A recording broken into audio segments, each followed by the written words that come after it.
I'm Alan Jones, a member of the Agri Academy Alumni. I was on the Rural Leadership Programme back in 2013, and by now I'm very fortunate to be the leader of the Junior Agri Academy. My role today, however, is to chair this online seminar, and I'm very grateful to Farming Connect for the invite. Thank you as well to everyone who's tuned in, whether you're watching this from the comfort of your home, or possibly you might be watching this on a smartphone from the comfort of your tractor. If so, please stay safe. But wherever you are, I hope you will stay with us for the next 40 minutes. I don't have much housekeeping to tell you. I don't need to tell you, for example, where the fire exits are for obvious reasons, but I do want to tell you that this webinar is being recorded and there will be a short evaluation form to fill out afterwards. Now, this seminar is a part of a programme of virtual events organised by Farming Connect to coincide with the virtual Royal Welsh Show. At 10 to 1, we'll be holding a similar Q&A panel this afternoon in Welsh with past members of the Academy, Sesiwn Holi'r Academy. Later on this evening, there's an event called Demo Farm Live at Mountjoy Farm in Pembrokeshire to start at 7:30. And tomorrow, there's a full day of webinars on horticulture and forestry. Do head to the Farming Connect website for more information and for details on all the support services that are available. Now, let's turn our attention to the Agri Academy. It was launched back in 2012 with the aim of identifying the most promising individuals making their way in the agricultural industry in Wales today, giving them the inspiration, the confidence, the skills, the contacts they need to become future leaders, business people, and entrepreneurs. Now, the Alumni has well over 200 members, and I'm pleased to say that we have 5 of them joining us on the panel here today. So let's meet them. In alphabetical order, we have Carwyn Rhys, Kaylee Rhys-Jones, Morley Jones, Naomi Davis, and Nicola Drew. Croeso, welcome. Thank you very much for joining us. Now, in the same order, I'm going to ask each and every one of you now on the panel to introduce yourselves, starting with you, Carwyn. Draw to ti. Diolch, Aled. Thank you. Yes, I was fortunate to be selected onto the Agri Academy Business Innovation some years ago now. From a dairy farming background, where the family diversified into tourism with a caravan park about 60 odd years ago. One of the aspects I looked at when going onto the project was further diversification into glamping, and since then we've set up a very successful glamping business on the family caravan park. Today I work as a rural charter surveyor for a firm Owen & Owen in Pembrokeshire. Thank you. Diolch ti, Carwyn. Over to you, Kaylee. Hey, so I farm sheep in the heart of the Brecon Beacons with my husband. I'm a builder's daughter, so not from a farming background, but only moved 3 miles up the road, next door to Nicola, actually. We have 3 young children in tow, and we run an outdoor lambing grass-based system with New Zealand Romneys and Aberfields. I'm in my element, like I said, as a builder's daughter with a diversification project that we have on the farm. We're currently developing 10 ensuite bedrooms, which will be over a secluded courtyard. We're hoping to launch this Christmas with a bit of luck. And we've got lots of other exciting projects in the pipeline. I was on the Business and Innovation Agri Academy in 2018. Thank you very much, Kaylee. Morley, over to you. Yeah, good afternoon all. So I'm Morley Jones. I'm also similar to Kaylee from the Brecon Beacons, and I'm a 19-year-old farmer's son, currently a student studying veterinary medicine at the Royal Veterinary College in London, and also as part of the 2017 Junior Academy. Thank you. Diolch ti, Morley, fyna. Naomi, over to you. Yes, hello everyone, my name is Naomi Davis. I also come from the Brecon Beacons National Park, and I was part of the junior programme in 2014, the first ever Agri Academy junior programme, so I was very fortunate. I live on a farm with my mum and dad who have diversified, who organic beef and sheep, and have diversified into holiday tourism as well. I graduated from Reading University as a rural chartered from a degree with rural property management, and aiming to become a rural charter surveyor soon, hopefully. I currently work for the National Park Authority as a planning or policy officer. Brilliant. There's a strong Breconshire feel to the panel here today. Nicola Drew, over to you. Yeah, the last one from Breconshire. So I farm near Talgeth, sheep and beef farm, and then I also work on a dairy farm. I did the business and innovation back in 2013, and that was around about the time I'd come home, and I really started, well, not from scratch, but Dad was heading towards retirement, and there was only 180 ewes and a lot of the ground rented out. So the Agri Academy really was the basis for, and helped me and influenced me with a lot of my decisions and growing that business. And I'm sure most of us can relate to a lot of what's been shared there. The Academy is a springboard. It has been a springboard for so many people to either do change or try something different that they perhaps wouldn't have the confidence to do otherwise. But what I'm really keen to try and explore with each and every one of you now is what were the main things you learnt from being on the Academy? What were the things that really stands out? Some of you were on the Academy relatively recently, some of you some further a while back in terms of number of years, but still there are aspects of the Academy. I was on the Academy back in 2013. There's still things that I remember and are equally applicable to what I do from a day-to-day basis today as it was then. And turning to you, Carwyn, first, I know you've developed a lot of businesses around diversification recently. How has the Academy helped you to give you that impetus to do some of the things you've done? Certainly has. One of the big drivers for me, I think I took away from it, was actually thinking out of the box. So looking at a scenario and actually taking a step back, looking through the eyes of how somebody else would look at it, potentially being, if it was diversification, how your clients or the guests eventually might look at it, so the appearance-wise.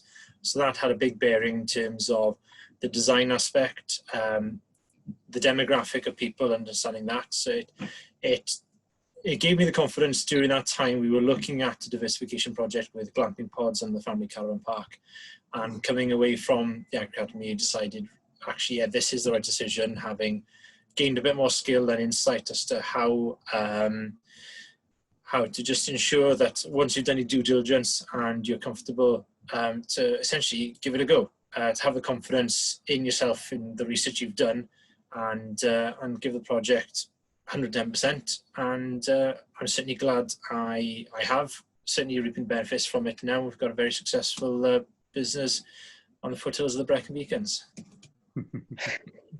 And Kaylee, you mentioned earlier that you're in the middle of a significant diversification project yourself. Did the Academy have a bearing on the direction of that? What were the things you learnt? Yeah, the Academy was very pivotal. I did it in 2018 and my husband did the Academy in 2017. We both went on for very different reasons. Confidence was a big one, like Carwyn's mentioned. I was going for a tough part in the fact that we had 3 young children. So I was just Megan Griffin Grace's mum. I was just Hugh's wife or my father's daughter. So it was very good for me to gain confidence in myself and my own ability. I feel like I'm creative and resourceful, but it's given me that network then of people to contact to help us with our diversification project. Yeah, it cemented it for us really, that what we were doing was the right way forward. It's given us a big help as well with branding and marketing, where to go from now. And there's an interesting point you picked up there about the contacts you make through the Academy, because you're exposed to so many high profile people. The speaker program is quite impressive on all the various programs. And Morley, I know that you've got some experience. You've used the contacts you've made to best effect, because one of the speakers that came to address you as the Junior Agri Academy was Christiane Glossop. And on the back of that contact, you then successfully spent some time doing some work experience with her. Talk us through some of that. Yeah, so part of the Junior Academy, as with every academy really, was how important networking is. And to be fair, it was such an unbelievable experience to even have the availability to go on placement with the Chief Veterinary Officer. So then I approached her, and at the time I was doing an individual project for my Welsh Baccalaureate for A-level on bovine TB and eradication of that in Wales. And then couple that then with my interest in public health for going forward into veterinary medicine for university.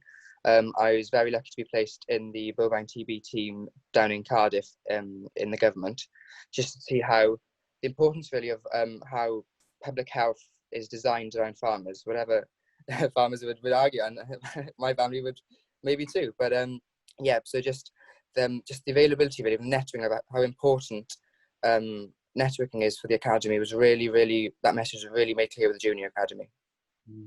And the Junior Agri Academy is very much about showcasing the variety of roles and jobs potentially and careers you can have within the agriculture industry. We know it's such a diverse industry. Were you, Morley, set on becoming a vet at the very outset, or did the academy help you make that decision or help you start that journey?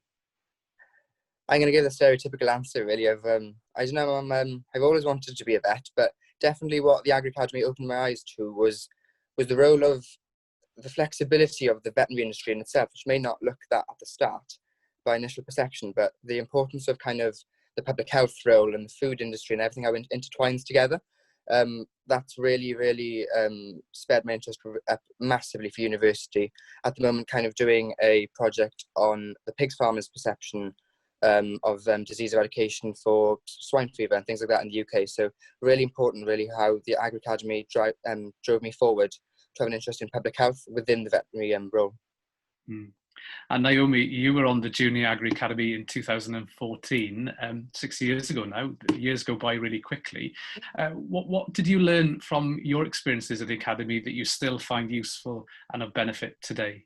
We had some media training from ITV Wales, which I found was very beneficial because they gave us a chance to carry out an interview blindly, really, in front of cameras. So you feel all nervous, and you get to watch that back, and retake the interview, and that was really beneficial for me because I could see exactly what I was doing wrong, and the ITV got to teach you little tips and of how to public speak. And generally push yourself out of your comfort zone, you know, get your name out there, grow your confidence. And that was invaluable, really, as a young person just about to go to university. It really gave me that boost of confidence. I was like, okay, yeah, I can tackle this, you know, and just invaluable. I know a lot of members of the Academy remember either fondly or a little bit with a degree of trepidation of their experiences of the media training, isn't it? When you're doing an interview and that recording is played back to you in front of everybody else, it can be quite a strange feeling, but a very good way of learning, and certainly those skills are a benefit throughout your lives, and indeed to a degree with helping with this seminar we're holding online. But Nicola, turning to you, you were on the Business and Innovation programme back in 2013. What were the main things that stand out for you in terms of either topics or speakers that were really influential to what you've gone on to do on the farm subsequently? It's a little bit of everything. It's not only like you get better in anything in life with experience, and doing the Agri Academy, you're exposed to so many people that are doing tremendous things in their businesses, and they're sharing their experiences with you. And there's such a variety of topics and businesses you see that, like, I don't think I've done anything that's like, wow, blow your socks off. But like, I've taken little bits from all sorts of things that I've seen and done. And it's just, like with me, I think it's marginal gains in like little bits of my business that contribute to the whole thing. So yeah, again, it's the contacts you make. And the main contacts was actually our group as a whole. I think we had a really strong group and we've remained good friends, and they're all points of contact. Like Kaylee said, I wouldn't think twice about ringing them for a bit of advice about anything, really. So, yeah. And is that true for other members of the panel? Did you find that your year group was, you formed really close relationships, strong bonds, which have proven to be a support network for you going forward? Is that something other people have felt? I can see nodding heads. Naomi, how was it for you? Yes, oh, absolutely. It's lovely to be in a group of like-minded individuals who've put themselves out there and who have got this passion for the agricultural industry and moving forward, and especially with the junior group, you're young, you know, you're just about to start your career, and it was fantastic. And I like Nicola said, I wouldn't think twice about ringing them, and hopefully they feel the same about me, and we'd just become bond and a good strong network. And how important is that social element to the Academy, Carwyn? Because clearly during the programs they can be very intense. There's a lot of information chucked at you. There's, you know, long days, very, very detailed discussions and debates about really technical points sometimes, and it can be a lot to take in. How important is that downtime, possibly in the evenings, whereby you can just chat amongst the other members, just to try and run through your head quickly, what is it I've learned today? What are the key messages that really stuck with me? And how important is that? It is actually, as much as anyone enjoys reading theories, putting it into practice is really where you learn and remember it. So the evenings then, when we were talking about Laura 1 during one discussions, we were all talking then about sensors and gates and how technology could be put into advance in farming. So the business innovation group I had, probably everyone was farming in some respects. I was the only one that had tourism background. One other lady then had a business. So actually our group, rather than sort of develop on the business side, I actually challenged myself in sort of also speaking to them and giving them advice based on the business knowledge I had. So that's sort of further developed my skills. And yeah, as Naomi said, you know, I've kept in contact with a number of them. Fortunately, over time, you know, it gets a bit more difficult. Everyone gets more busy, but there's other events when we met up with the Agri Academy reunions. It's been good to catch up again, and so if you look back at the visit we had to Copenhagen and discuss sort of how things have changed and how that's influenced our decision making going forward. If I just pick up on your question to Carwyn, like doing it as a group and that social aspect after, like you will see a speaker or you'll go to a farm or a business or whatnot, and whilst you're in that moment, you'll all pick up different things, and maybe you'll miss something that somebody else picked up, and actually that time afterwards to talk about it can be really useful, and it can also like help spark ideas. And there's definitely a massive positive of that group discussion after doing one of the events or trips. Yeah, I certainly found that, because in a group dynamic, you do have people with different areas of interest, different areas of expertise, and they will pick up on a throwaway comment or something that was said that others might have missed. And that's the beauty of the Academy to an extent, Kaylee, isn't it? That it brings people, although there's a common interest, there can be quite diverse backgrounds. For example, yourself, you're not from a farming background, but then again, you've got a lot to add and a lot to gain. It's all about mutual gain. Yeah, I definitely think that our Academy was extremely diverse. We had 6 females and 6 males. So that dynamic as well was very different. I would say that I am probably closer to my husband's Academy, like alumni, although we stay in contact with several of mine. It's maybe the dynamic with girls and boys didn't come as close. But Naomi said to be surrounded by like-minded people. I actually wanted to go to the Academy not to be surrounded by like-minded people. I wanted to go to be challenged. I'm surrounded here with friends that will tell me what I want to hear, etc. But I wanted people to challenge me and help me make an impact. And that's what the Academy did for me. We were very diverse. We had a vet, we had a fowl officer, myself from non-farming, a lot of dairy farmers, fantastic people. And they all brought something different. They all challenged each other, and I think then gave each other strengths. Played to each other's strengths and weaknesses. And Morley, what about you? Was there, we mentioned one speaker that clearly helped you subsequently. Was there any speaker which is part of your Junior Agri Academy that really stands out as somebody that made an impression on you, that you think about from time to time? I'd have to go with Christiane for that one, but just picking up on the social point of it though, the variety and the diversity in my academy was really incredible, because despite, as you say, we all have one common interest, the way that individuals in my academy, you had some going off to do research kind of with IBUS or something similar. Just accessibility and the flexibility of the academy was absolutely incredible.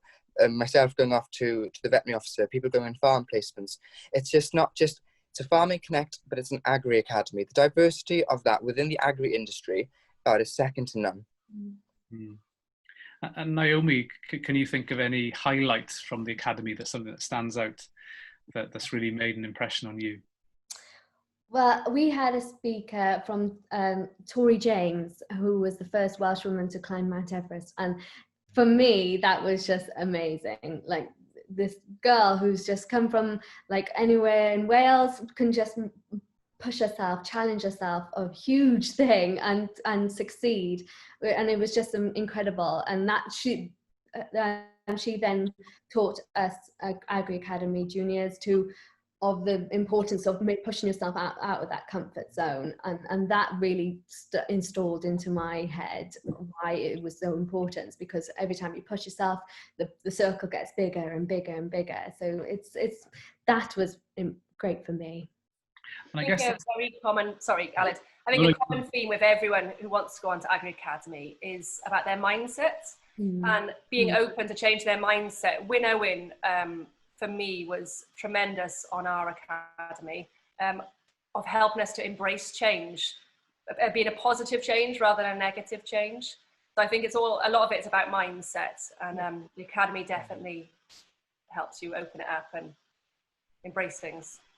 Yeah, and it's interesting you mentioned Tori James there, somebody, a speaker external to the industry essentially, but picking up on the core transferable skills we all need around confidence, or self-belief, around determination and having that vision and desire. And how important do you think, irrespective of where you see yourself in the future within the industry or outside, how important is it that we get a good grasp of those transferable skills?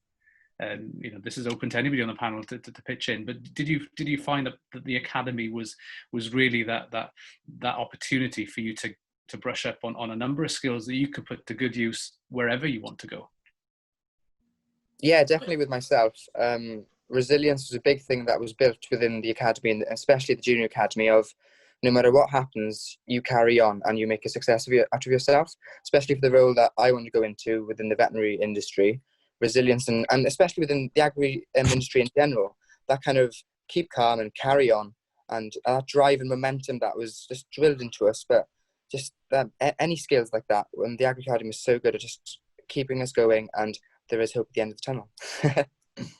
As part of the business and innovation program, well, I presume they still do it, but like, you have the challenge of, you get given a challenge and you have to write a business plan for a farm or a person, and that was really useful to me because I'd never done one before. And after doing that, I did my own business plan for something else. And so, yeah, it's definitely challenges you in ways that I hadn't done before. And you leave then with a lasting skill, isn't it? Yeah, absolutely. The fundamental building blocks of a business plan is I guess identical in whichever industry you want to go through or enterprise you want to introduce going forward. Another really important aspect of an Agri Academy is the opportunity to travel, and most programs include an international travel component to it. And Kaylee, I know you visited Iceland, and Iceland really had a dramatic impact on you. It did, yeah.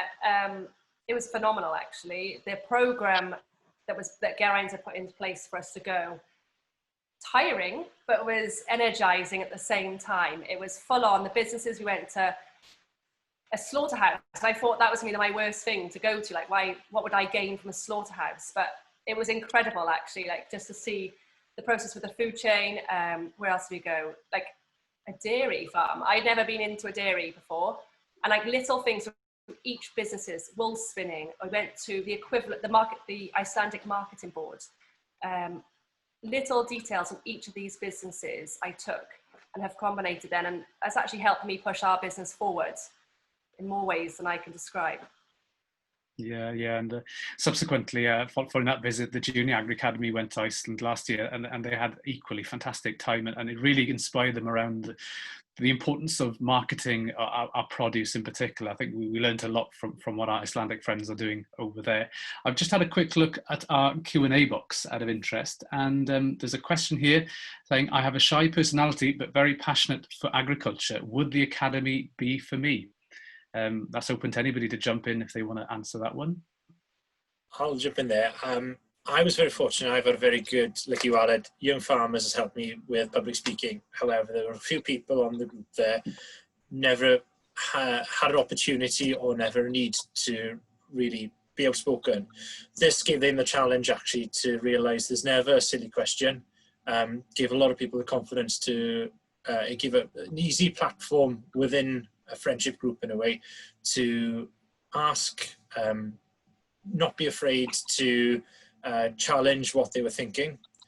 So I know a few people from our group certainly have developed themselves in being able to gain confidence to ask the question they really want to, as well as challenge what they were thinking, what other people were thinking, and if they don't understand something, to simply ask the question. That's the beauty of the Agri Academy, is because it's not one day or one weekend, it's like 4 or 5 weekends over a year. So even though the first weekend you think, oh my God, what have I thrown myself into? And you're just trying to get to know everyone, your confidence will grow massively over that year. And so yeah, I'd say go for it. Brilliant opportunity.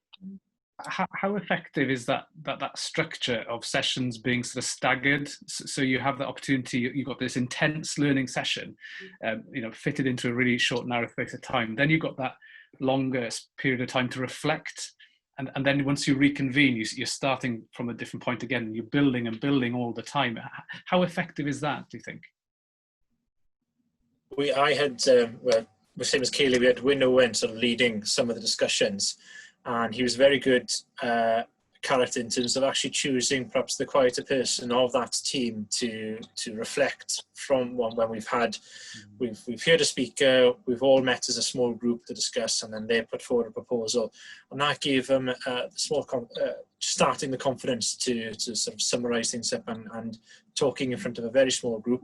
Doesn't matter if what you said was a bit shaky or a bit but it was a good starting block. And I certainly noticed with a number of people that by the end of the year of the programme, they had the confidence to be able to do the presentation as part of the project, said it comfortably and confidently as well.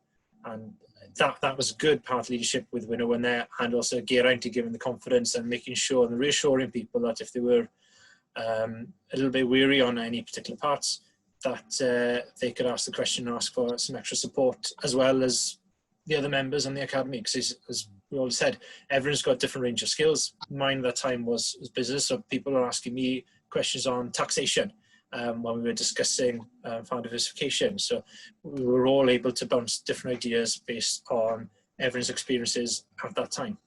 Yeah. What was fantastic also is, again, go back to winnowing. I'm like a banner girl for him by the looks, aren't I? But I'm not a natural speaker, as you can tell from this, but I'm much better in small groups. Now, Caroline mentioned right at the start, pushing you outside of your comfort zone. So one of the first things that Win did, you all sit down in the room, you have your first hour discussion, you go out, you all automatically go and sit back in your same seats. It's just what we do, isn't it? So he instantly said, no, up you get, go and sit next to someone else. So it sort of broke the ice, and then that set the tone throughout with all of the weekends. Like when we were in Iceland, we purposely made, Win wasn't there, but we purposely made an attempt on the bus going between sites to go and sit next to someone different. And at that point, we were friendly with each other, obviously, but it got you to speak to different people and just change your mindset. And definitely does push you out of your comfort zone. I'm still not a confident speaker, but I've done several speaking sessions since. Not that it's any good, but it's made me push myself. Yeah, absolutely. Naomi, did you want to come in there? Yes, and I remember when we went to Brussels for our trip, Alwyn would make us one of us, allocate one of us who is usually quite quiet, to become the chairman of that meeting, and to say thank you as well at the end, and that was very good. No, it's taking the responsibility. I've got another question here.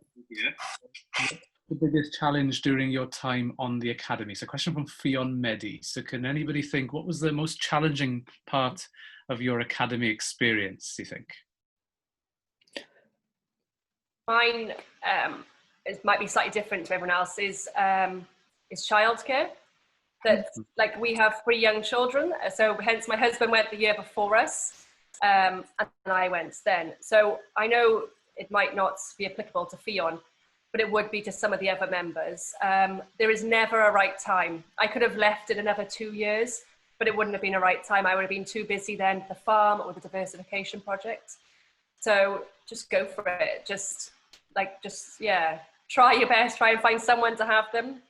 That was my personal biggest challenge. Yeah. What I would say with mine is, sorry. Go for it. Molly first then. Sorry. What I would say with mine would be, it's the most challenging, but yet the most rewarding factor is the intensity of the course. With such an information overload, it seems quite challenging. But then once you, as you say, you go out to the meetings, you have a chat with the academy members and what went on and things like that. But then it is the most rewarding thing that, despite the intensity of those 3 days at Treberfedd or up in the Llyn Peninsula, wherever we were, it was extremely rewarding. Having those 3 days, and as Karen said, that reflection period is critical. Nicola, what about you? So mine was, so we were set the challenge, and the biggest part of it for me was presenting it in Portmeirion on the last weekend. Like, it's all very well having your own ideas and writing it down on paper for yourself, but presenting it to a panel, one of which is the guy whose ideas is a farm you're pitching to, it was quite a scary experience, and the feedback from that. So yeah, that was the biggest challenge for me. Yeah, but through those challenges, you're forced to sort of build new skills and grow in confidence. So that those opportunities, as Kaylee mentions, pushing yourself out of the comfort zone, but that's done in a very supportive environment as well. There's another question here. As well as listening to a range of interesting speakers, would you have the opportunity to ask questions at these sessions? I know the answer to that one, but does anybody want to pitch in with their views? How interactive are some of these sessions? It's very interactive. One of the first sessions we had was up in Aberystwyth, where we were discussing LoRaWAN range of network, and this was a little bit something I was looking into, so I sort of probably asked majority of the question time because it was something I could relate to. And then as the meeting got on, then the other participants, once they sort of got the gist and the practicality of it, were asking practical questions on their own then, and it's a great opportunity. It's a great time to ask a question, and as I said earlier on, there's never a silly question. Absolutely. Naomi, did you want to? I'd like to echo what Karen has just said, that many of the presenters wanted the engagement from the academy members, and it was all very much interactive, and usually there would be a group session afterwards or during, so very interactive, and you get a lot out of it. A lot of the speakers were very informal, like during a meal or at night time. So that was a good opportunity that if you didn't have the confidence originally to put your hand up, you could go and talk to them one-on-one after. Yeah, some of our speakers probably talked more with having around dinner or kind of that informal chat after the presentation than what they did with the actual presentation. So the questions and anything, really open environment, any hands up or anything, any questions are immediately answered.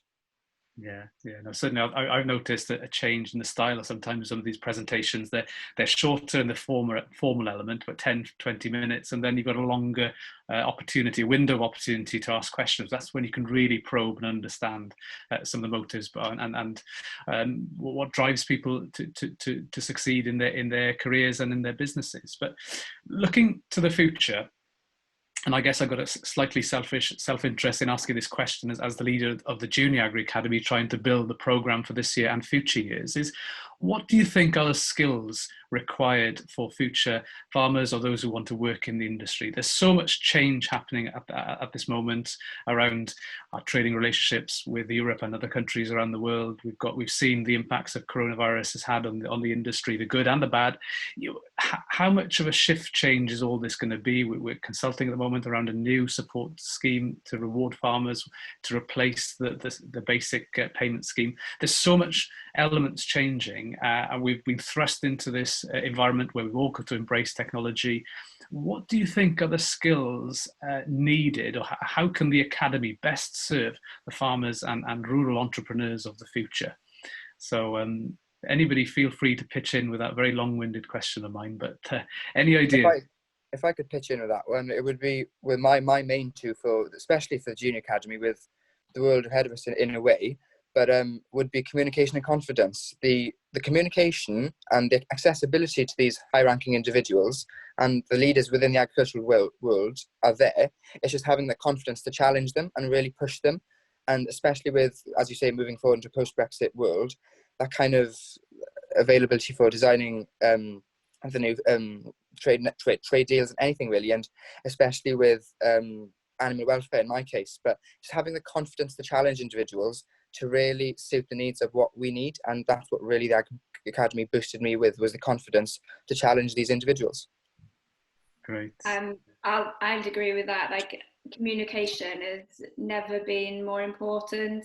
Like, communicating with the government as to what we're doing and how we can move forward, and then with the public as well. There's like such a massive gap between public and where food comes from, and even though I hate it, like, social media and talking about what you do and how you do it, and it's never been more important really. So communication through different mediums is the main thing for me. Thank you. Kaylee, what do you think are the skills required for the future? Communication and mindset. I think, like, obviously Morley and Nicola have already mentioned the communication, so I echo that. But I think mindset really is so invaluable for any business, whether you're farming or not, even within a family situation, the mindset that you have. So I think about nurturing that really with people, like little things like people say, like, oh, I can't buy something. Well, they might, if they change their mindset slightly, they might not have to buy something. They could rent in a piece of machinery or whatever to progress their business. They don't need, I'm waffling. Yes. No. So basically mindset and communication, I'll just stop. Do you think there's going to be a need for us to be far more business focused in the future to try and create a profitable business base that is, with the reducing reliance on external support? Is that, do you think, a way of looking to the future?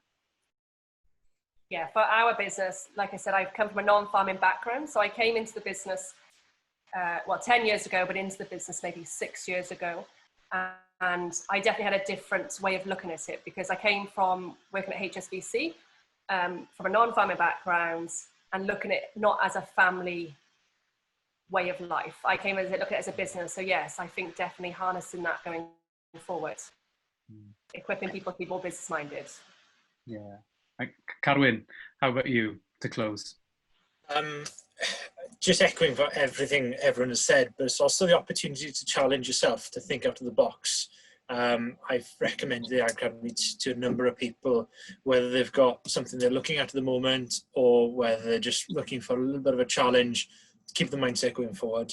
As the charter surveyor, I look at businesses all year round, and in a way, not that I want to lose business, but actually it's more imperative now for farmers to treat farming as a business rather than as anything else, because profit is important, but also looking forward to the 5-10 year plan, the way that Brexit has affected agriculture, the way that Glass-Steer schemes can move, perhaps more environmental, everything is changing forward, and keeping a benchmarking and business mind focus going forward is in my eyes essential for the future of agriculture.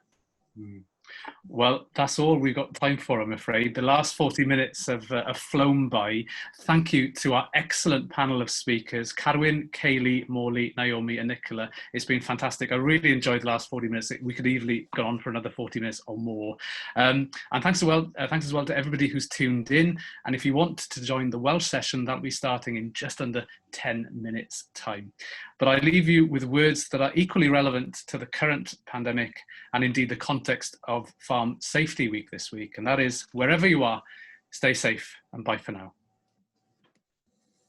Yeah. Thank you. Yeah. Thank you.